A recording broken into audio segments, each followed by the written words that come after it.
Hello, I'm Steven, And I'm Aaron. and we have just seen 28 years later. new film that's out in theaters right now, starring Alfie Williams, Jodie Comer, and Ray Fiennes, and it is directed by Danny Boyle. So, the original 28 Days Later, written by Alex Garland and directed by Danny Boyle, was a very important, game changing entry in the zombie genre of film. And then there was a second one. So, not quite 28 years later, we have 28 years later. And the thing that makes this a special entry is that it gives us the return of Alex Garland to the writer's chair and Danny Boyle to the director's chair. So, these two great minds gave us a memorable, brilliant piece of zombie filmmaking all those years back. So, did they strike gold twice? We will see. Personally, I thought this one was very captivating. Okay, I've been waiting to hear your reaction to this because I loved this. Yeah, I loved this movie. This probably is the best film of the year so far. I think it's easily my favorite movie this year by quite a wide margin. I think it's the best of the trilogy. This thing takes so many big swings and goes in so many interesting directions. And the use of like their filmmaking techniques and the way they've progressed as filmmakers and writers like over the decades since that first one, just tremendous. I loved this movie a lot. Like the first one, which was shot on a low-grade video camera at 480p or something like that. Something crazy like that. They have likewise reverted their technology in terms of the quality by filming this on an iPhone rather than on a 1080p camera. So in 2002 or 2001, whenever they shot that original, the equivalent of low-grade tech at the time would have been digital video cameras that you could have easily gotten, for on the market, consumer grade material. A camcorder at Best Buy. Yeah, and here they're doing basically the same thing, but it's with today's tech, and that would be an iPhone 15. And while it produces better results than the original film in terms of video quality, it's still nothing like film cameras or digital film cameras. But that's not to say that this is a bad looking movie at all. Yeah, I remember Unsane, the Steven Soderbergh movie. I was kind of sucked out of that one a few times because it just didn't look right to me. I didn't really have that problem with this one. No, I think a lot of it has to do with actual shot composition, and there's a very strong vision for what they wanted to achieve, and it feels like this one was probably planned out quite a bit, or at least it feels that way. It's if we want to get this shot this way, or we want to get the lighting this way, even new kind of inventive uses of the cameras that they come up with in this movie, which I'm sure we'll talk about a little bit later. So the plot to this one, it takes place in the Scottish Highlands on an island. Which is secluded from the infection, which has ravaged the mainland. Story revolves around this kid named Spike, who's 13 years old? I think he's 12. Yeah, 12 years old. His father decides to take him out one day because it's time to show him how to get his first kill. Yeah. So he basically gives him a bow and arrow and takes him zombie hunting. It's like a rite of passage, like a ceremony for the world that they live in. It's his journey to becoming a man, essentially. Yes. Meanwhile, back in the home, they have a mother who seems to be mentally declining severely. We don't exactly know what's wrong with her, but this mother has a very strong relationship with her son, Spike, and he desperately wants to save her. Yeah, and then once they come back from their hunting trip, certain things happen with the family without saying too much. And Spike decides that he's going to take his mom off of the island. On a journey across the sea to find a doctor who is secluded out on the mainland, who can be found because he always seems to have a signal fire. Yeah. And no one ever goes out there because everybody thinks he's a crazy man. So there's some mystery with the character, what's going on with him, why does he always have this fire burning? There's stories that are told about him, which we will eventually come to learn the truth of everything. But the thing I wasn't really expecting with this movie was the emotional center of the whole thing. Yes, I was not expecting this to hit me in the heart as much as it did because I got really emotionally involved in it. Yeah, there's a certain point, like the beginning of the movie does a good job of establishing the world, the stakes, how the world has evolved since the original. A lot of solid world building in this one. Yeah, and you know that's like one of my favorite things in movies like this. The thing I probably like the most about the original is the way that it establishes its very British zombie apocalypse type world. And here they do the exact same thing, but it's the Scottish Highlands outside the mainland, and it's the same thing. They have like this community, which is it feels like an old medieval village with hunters and gatherers and teachers, and everybody has a role that they play. They have a kind of culture about them. Yeah, which is going to be very important when we talk about some things later. But yeah, just the way they establish the world in the first act, the way they introduce the action and the way they do tension, but then also like how it sets everything up, the way it pays off in the second and third act when Spike goes on this journey with his mother. I was not expecting that to hit as hard as it does and for it to work as well as it does and for them to go to the places that they go. Like I said, they take some really big, strange, weird swings with this movie. But I think that nearly all of them work and they're like all really interesting. Yeah, so one of the things that makes this really succeed as a sequel is it doesn't feel derivative of the first one. It doesn't feel like it's trying to recapture everything that made that first one work. No. You can't recapture lightning in a bottle, so you can only create your own new lightning. Yeah, exactly. You have to find another lightning strike and capture that one. You can't capture the same exact one again. You have to do something different. It has to change.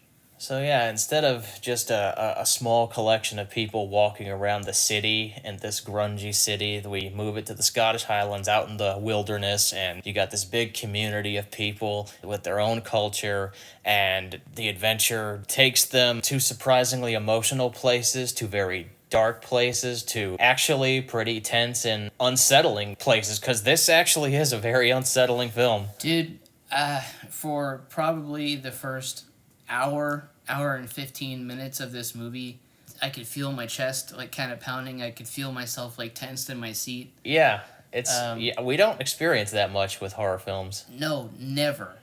But this movie's use of sound and sound design in the score and music, which was another high point of the first one, they knew how to use their soundtrack and where to use their music. And the needle drops. Yeah, it is so effective here.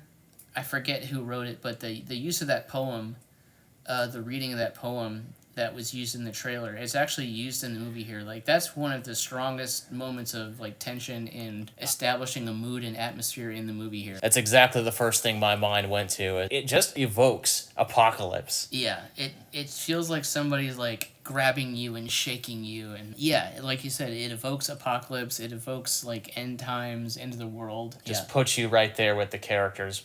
But also, like I said, the score, this time from Young Fathers, which I'm not familiar with, but I guess I should be because the music and the score in this is exceptional. The way it kind of accentuates like the visuals and it feels otherworldly at times.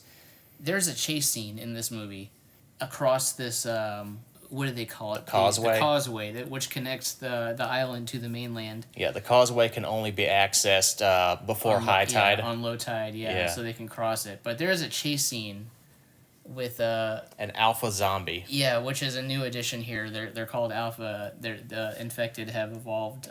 They're basically like giant burly infected who they kind of look like cavemen, Neanderthals, and they have giant cocks. Yes, they do. Yes, they do. There's a lot of that in this movie. But yeah, this chase scene across the causeway is just like the most tense thing I've ever seen, and it's because of the music, it's because of the visuals, it's because of like the way they use light and the way they use darkness, like And the gravity of that threat. You know, when Yeah. that alpha reaches our heroes, there's going to be a really intense pounding. It's Yeah. going to be gruesome. It's going to be bloody. yeah, we get to see what they can do, and you know that if they get a hold of one of the heroes, then it's game over immediately. But there's multiple scenes like this that feel like it's almost on another planet at times. There's another scene in a gas station where the fumes have just kind of been like fermenting in the building for decades. So they've just kind of risen and they're just like suspended in the air. Yeah. And it creates this blue haze that's just suspended level to your head. Yeah, and putting it in the Highlands as well offers the movie like the ability to be more colorful than the original was. Yeah, I know he didn't direct it, but I was reminded of Alex Garland's Men. Those lush Yeah. greens that he used in those like are all over this film. Yeah, and it's a good way to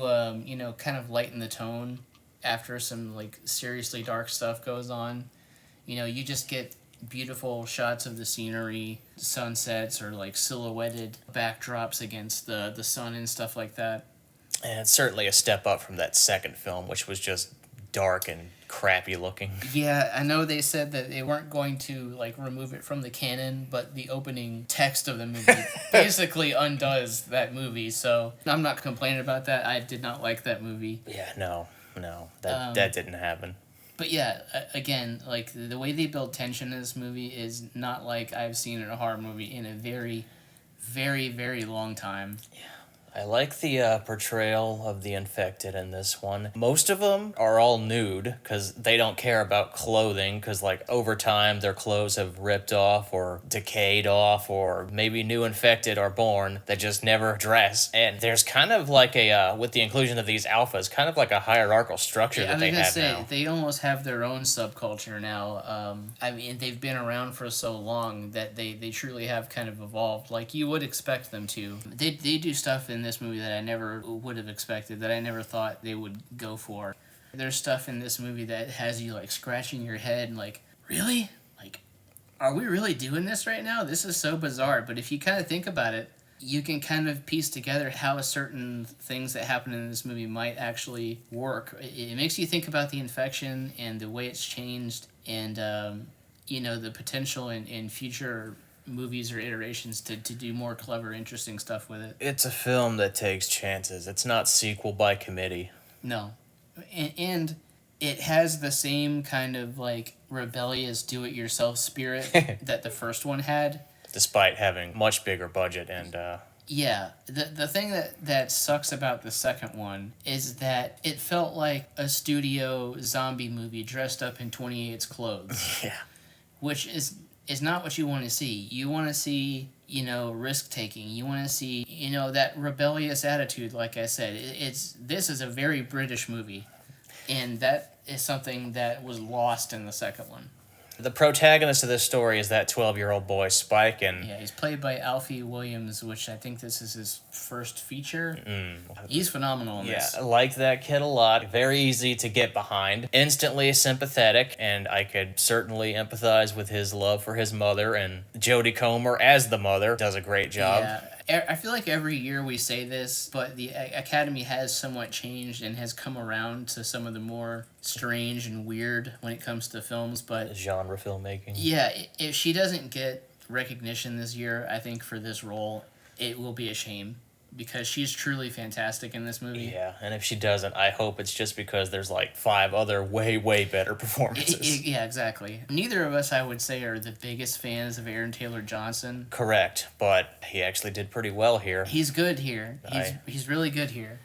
You have the father who's, the man, and then you have the mother who is very much more engaged with her child and gives the love and attention that he needs. The father appeals to his more aggressive nature. The mother appeals to his more, nurturing nature. Yeah. And Spike is kind of like caught between these two, like what kind of man is he gonna grow up to be, and what kind of role is he gonna take in his life? And then there's also Ralph Fiennes. Yes, the wonderful, brilliant Ralph Fiennes just He gets better and better, Yeah. better and better and better every year he gets older. chewing up that scenery in the best way imaginable. Yeah, he's He's not Voldemort over the top. No, no, no. I don't want to say too much about his character because I think it's important that that element of the story be discovered because honestly, it's that section of the movie that really, He's like the second heart of the movie. yeah. But he's phenomenal when we finally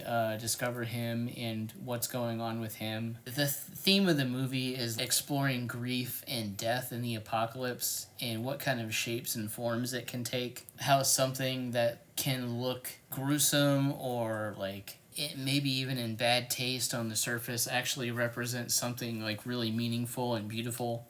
And Ray finds his character is like a big part of that. He's the character that really delivers the film's thesis. Yeah, yeah, he really does. The action sequences are shot very interestingly. A thing that you'll see happen many a time is that a character will fire their weapon, usually a bow and arrow, upon an infected, and then when the ammunition strikes and draws blood from the infected, the camera will rotate like 45 degrees in a split second Yeah. to show you the wound at another angle. It's a very odd choice. It kind of reminded me of like something you'd see in a Fallout game. Yeah, yeah, that's an interesting connection. I didn't think about that, surprisingly. Yeah, Alex Garland is a gamer, but I don't know how much influence he had on the direction. Yeah, it's not really bullet time, Yeah, but it's like it's like halfway bullet time. it's odd. It like time stops for a moment to show you the impact, and then it will like boom, like in the blink of an eye, just zip around to the other side to show you the carnage. Danny Boyle has a very frenetic, kinetic, frantic style of filmmaking, and it just seems like that too evolves every time he makes a Yeah. new film. That's kind of the editing in a nutshell here. But unlike something like Hurry Tomorrow, where it's like so fast paced and kinetic that it becomes headache inducing, Yeah, here it's all about delivering the theme and the message and the tone and atmosphere. I mean, there will be times when they'll just cut to the infected in the woods just living, but there'll be like this blood red color filter over the Yeah. entire screen where like their eyes are kind of illuminated through it. like a nature documentary almost. Yeah. There's the whole thing with the poem we were talking about, where it's overlaid with. It'll cut to B-roll of like warriors from old war films or old war footage. Yeah, to me it looked like old. Some of it's definitely movies because they cut to medieval times. Yeah, so there's like footage from what I would assume are British medieval films with like warriors in the castle getting ready for battle and firing arrows, at the enemy. And they kind of like mirror that with what's going on in the modern world with our like villagers and stuff. Yeah, as a visual parallel. And then there's the stuff like you said with the warriors going into battle. It's not gonna work for everybody, but that's like one of those flourishes that I really loved. And again, it was all because it really does a good job of like centering you in the world and placing you on the ground with the characters and getting you in the headspace of the movie and the atmosphere of what it's going for. This really was a great example of a movie where I just felt like I was submerged in it. Yeah. This one also, like, for as violent as it does get, it feels like there is a bit of restraint also applied here. It's not as gory and as violent as you would probably expect. Yeah, I did read some people's reviews that I disagreed with where people thought that they were fooled. They were like, oh, we came here for a horror film that ended up being this emotional shit. Dude, let me tell you, some of the stuff they do with Infected, like, I don't want to talk too much about it, but we see, like, there's these big, fat Infected that can't really walk well, so they crawl on the ground, and we see them, like, eating worms out of the ground. Yeah. They're like animals, like livestock almost. But it's very much like acting on instinct and just, like, eating worms from the ground, and then later, a character will be sleeping, and then one of these things will just crawl out of the woods, and you're like, oh man, he's gonna go for this guy and like eat him or like bite him or something. But no, he's like just kind of crawling around living, and on instinct or just because he that's what he used to. He sees the shoelaces and he thinks it's food. He thinks it's worms. That is scary because that builds the tension and it uses like details and things about the world that we've established earlier. It just like plays with your expectations and again like makes the world feel more real and lived in. So yeah, while it's more restrained, I would disagree that this movie's not a horror film like some people seem to be complaining. It does have a very, very strong emotional center, but I would argue that the first one does as well. A lot of great horror movies have that. The Exorcist is like the best example. Yeah, a horror movie doesn't really work unless you have something to care about. Mm-hmm. You have to care about something escaping the threat. Otherwise, it's not really a horror movie. You're just watching violence then. To kind of be asking for just zombie violence, I think, is to kind of discount what the original was doing. And this is much more in the same spirit of that first one than the second one was. The second one was very much a crowd-pleasing type of zombie gore fest with chaos and craziness going on the entire time. And ironically, did that really please anyone? Because no one talks about that one. No, no one does. The thing that most people are going to have a problem with The ending. is the ending of the movie. Yeah, I can understand that one. There's something I didn't mention is that Alex Garland, he's just been cranking them out as of late. Yeah. It's just like there was Civil War, then there was Warfare, and now he's doing a trilogy, a new trilogy of 28 Days Later movies. This is part one. The way this film ends is setting up for the sequel, and it's a Yeah. little odd. It's very odd. And I admit, like, right after the movie ended, I was kind of like, huh, that is quite the way to end the movie that we just saw. It feels like the movie reaches its logical wrap-up point, and when it should have stopped, it kind of went into a Marvel-y territory of Yeah. setup. Some people have said that it becomes a Power Rangers movie at the end. It's wacky. It is so totally out of step with everything that we've seen before. But after kind of thinking about it the last, I don't know, how long has it been? 24 hours or so since we saw it? Yeah, at least. I love the ending. I love the way this movie ends, and it's for reasons we can't really talk about. I guess if you want to do like a spoiler section, we can. But I will say that American audiences are probably going to hate this ending, and it's probably going to ruin the movie for a lot of people. It did not ruin the movie for me, even though I was very confused by it at first. But after thinking about it for a while and the way it plays into the themes of the movie and some of the things that the characters do, I think it works. And I think it's really important for how it sets up the next movie, and it makes me extremely interested to see where that one goes. Okay. So what is your final number grade on a scale of 1 to 10? I'm going to say a 10. I loved this movie a lot. I think this is masterful filmmaking. I think this is everything that's great about the first one, but kind of ramped up with a lot of the things that I love. I think the world building is super strong, probably even stronger than the first one. The performances are top notch. It really gave me something to care about. And sequels that are made decades after the originals almost always never work out well. It's not perfect, but like this is a 5-star movie if I ever saw one. So 10 out of 10. I loved it.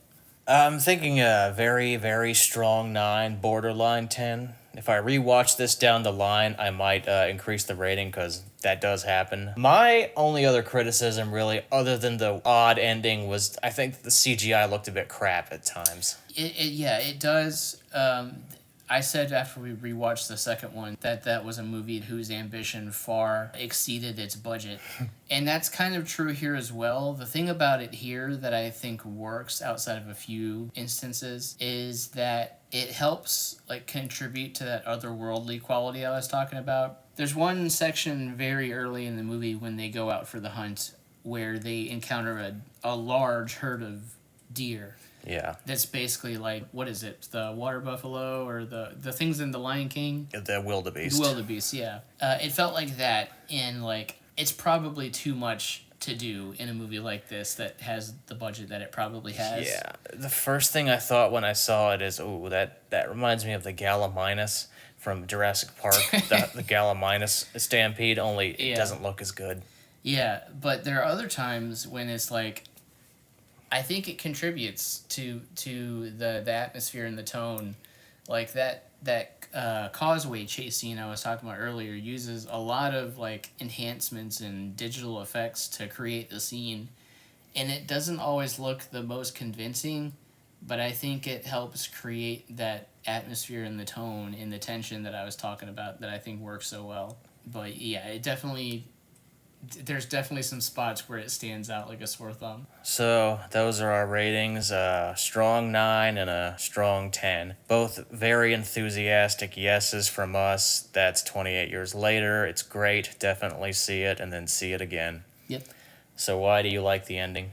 Okay, so in the intro of the movie, we see this child named Jimmy. They're watching Teletubbies. They're watching Teletubbies. That's how the movie opens. The movie opens with the Teletubbies on screen. And then the parents disappear out of the house, presumably to protect them from the infected who have arrived. And these kids are, stuck here watching this children's program while carnage is going on in the background. And then eventually, they break in and all the children are, eaten. And then Jimmy flees to the church to meet his father. And his father is a crazy person who has deemed this Judgment Day. And he's all about, welcoming the end of the world because he finally gets to be judged by God. He's all too happy to be eaten alive by infected. Yeah, way too happy. And then that's our intro. And then we cut to 28 years later where we're introduced to Spike. Now, Spike is a 12-year-old boy who, like we said, is having this rite of passage, this ceremony, of becoming a man when he's going out for the hunt and his first kill. And there's a moment in the movie where he has this toy with him that he sleeps with or has by his bed or whatever, and the toy looks like a Power Ranger. Yes. There's a point when he's going to leave the village, and he is thinking about taking this toy with him, but then he puts it down. He decides not to take it with him. He decides to leave his childish things behind, to let them go. That's called symbolism, kids. Yes, and then the rest of the movie happens. I won't say things that do happen because it's not terribly important. He goes through some things. A coming-of-age story. Yeah, it's a coming-of-age story. That is what this movie is. It's a coming-of-age story about this 12-year-old becoming a man in this type of world, in this type of environment. Leaving or losing that innocence of childhood and leaving it behind and choosing to move on to something else. And then the end of the movie, when Spike is leaving and going across the countryside, he is swarmed by infected, and then out of nowhere, these tracksuit ninjas appear, and they lay waste to these infected, these zombies with flips and kicks and martial arts moves and specialized weapons. And it is shot like an episode of Power Rangers. And they have different colored tracksuits. There's a guy in red, there's a guy in blue, there's a yellow one. They all have different colors, they all have special weapons. And they're dressed up like Jimmy Savile, who is a British personality and DJ from way back in the day. And a very bad man. And a very, very bad man. He was a DJ, He worked on some children's content, and then he was later revealed to be this horrible person who was abusive and did stuff with children he shouldn't have, sexual harassment or abuse. And these people, they call themselves the Jimmies, these tracksuit ninjas. They dress up just like him, and they seem like they probably worship him. They're in a weird cult. So these are people who never got to see the man that Jimmy Savile was revealed to be. These are people who have been stuck in their childhood fantasy of watching Teletubbies and Power Rangers and worshiping people like Jimmy Savile. These are people who never grew up and were never forced to grow up. They didn't live in a community like Spike where they were taught how the world worked. They weren't taught how to hunt. They weren't taught how to read or, how to fend for themselves, how to cook, clean. They're basically giant children. And I think you can view the end of this movie in multiple ways. They really are doing these kicks and flips and martial arts, and they really are, as ninja-like as they appear to be, or this is how they perceive themselves to be. And when in reality, they're probably just lumbering, awkward buffoons who are, brutalizing these infected by bashing them in the heads with these tools that to them are like their special weapons, and they're doing their finishing moves on them. Or this is the way that maybe Spike views them, because he's still growing as a person, and he sees these almost superhero-like figures save the day. And I think that could be an interesting way to go into the next movie, which I think will be kind of a push and pull between the Jimmies and maybe other characters that he meets, where he kind of learns the nature of humanity and what's happened to them. This movie is very much about like the infected and him encountering them for the first time. I think this next one is going to be about him learning what's happened to people, and what kind of cruel, creations they have become or what they've turned into. Kind of the nature of a decrepit, decayed society.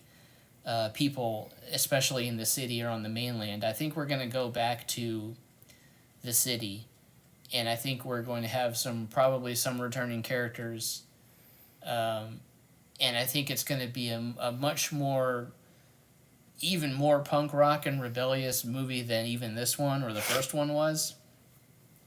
And that may be a tough sell, like ninja tracksuit, Jimmy Savile worshipping cult guys. But I think that's really kind of the thing that ties it all together. It's like this boy who is forced to grow up versus these people who never did. And I think the way they kind of come together is really interesting. Again, ties into the theme of the movie, which is like, coming of age and becoming a man. And the way it sets up the next movie, I think, is really cool. And there's a lot of opportunity there. So we'll see if they are able to capitalize on that. Cillian Murphy's gonna be all up in that bitch. Yeah, which I'm wondering, I'm thinking like it's going to be the Jimmies versus Jim. Like the Jimmies are going to be the devil on Spike's shoulder, and Jim's going to be the angel on his shoulder. Or maybe maybe that movie ends with him meeting Jim, and then we progress into the third movie where it's about something different. I guess we'll see if you end up being right, or if this was all just a very hilariously off point prediction. Yeah. We'll see in 26 when we go to the Bone Temple. That we're going back to the Bone Temple.